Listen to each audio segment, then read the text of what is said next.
In October 2003, in the quiet village of Larkspur, Maine, a man named Daniel Whitmore left his house for a walk and never came back.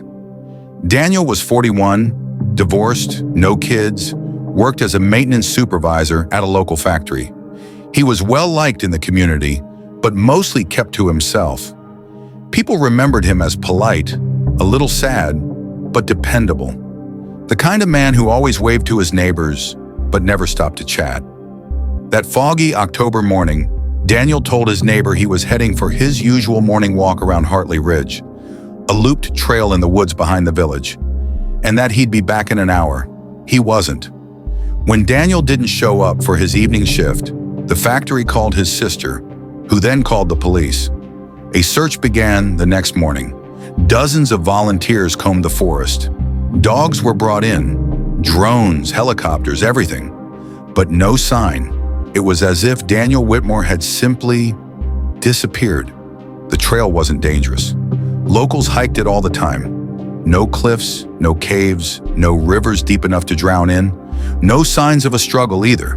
Not even a shoe print. His phone, wallet, keys, all still in his house. Weeks passed, then months, then years. Theories flew, of course. Some said he'd walked off to die, though he hadn't seemed suicidal. Others thought he had planned an escape from his life, maybe gone off-grid or assumed a new identity. But there was no activity on his bank accounts, no passport use, no phone pings, nothing. It became a local legend, the man who vanished into thin air. Eventually, the forest trail was reopened, but people started calling it Dead Man's Loop. Fast forward 17 years, it's 2020. A couple of hikers, tourists from Boston, are doing the same trail.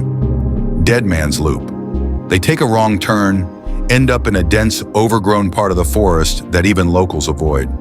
That's when they stumble upon something strange. A small shack, almost completely hidden behind vines and brambles.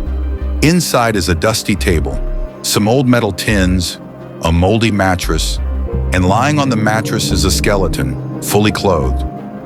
The police are called. The area is cordoned off. Forensics confirm what everyone soon suspects. It's Daniel Whitmore. He hadn't been murdered. There were no broken bones, no signs of trauma. According to the autopsy, he died from natural causes. But here's where it gets strange. The structure he was found in? It wasn't on any maps. Old aerial photos show nothing there, not even a foundation. It's like it appeared sometime after he disappeared. But that wasn't the weirdest part.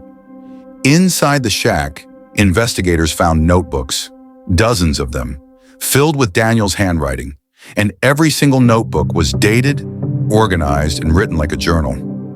The first one started on October 12th, 2003, the day after he went missing. He'd been alive in that shack, just a half mile from the trail, for over 15 years. The journals were detailed. Daniel wrote about building the shack from materials he'd found nearby, but no one could figure out where he got them. There were no hardware stores, no scavenged ruins. It didn't add up. He wrote about hearing things in the woods, voices that mimicked his own. Sometimes he'd wake up to find food left outside the shack, cooked food, stew, bread, apples. But he never saw who left them. He also wrote about the fog.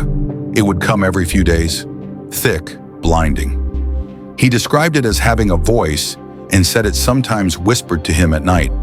He claimed the fog showed him things, memories, dreams, even people he'd lost.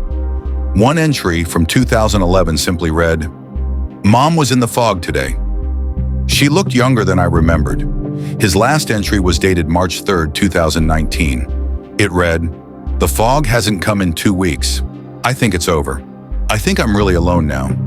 If you're reading this, I'm sorry I didn't come back. I tried, I swear I tried.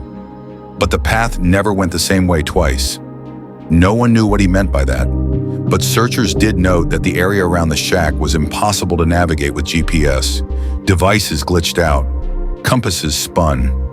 It wasn't something the public was told, but it was in the official report. The town held a small memorial service.